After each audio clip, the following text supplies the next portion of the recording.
জুমার নামাজের সময় মুসল্লিদের সেজদারত অবস্থায় পাকিস্তানের শিয়া মসজিদে বিস্ফোরণের ঘটনা ঘটেছে। মুহূর্তেই লণ্ডভণ্ড হয়ে যায় নামাজের কাতার।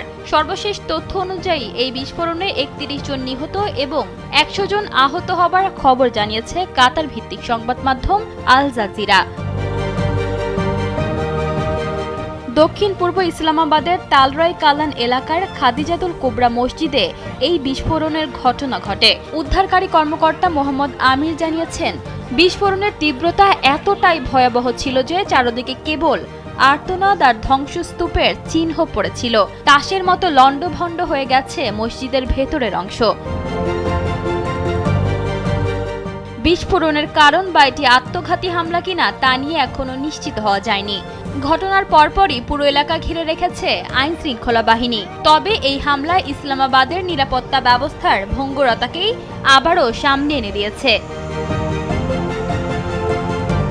উল্লেখ্য, গত বছরের নভেম্বরেও জেলা জুডিশিয়াল কমপ্লেক্সের এক আত্মঘাতী হামলায় ১২ জন নিহত হয়েছিলেন। এক বছরের ব্যবধানে রাজধানীর বুকে এমন রক্তক্ষয়ী হামলা পাকিস্তানের নিরাপত্তা পরিস্থিতিকে বড় ধরনের প্রশ্নের মুখে দাঁড় করিয়ে দিয়েছে। ডেস্ক রিপোর্ট, সময়ের আলো।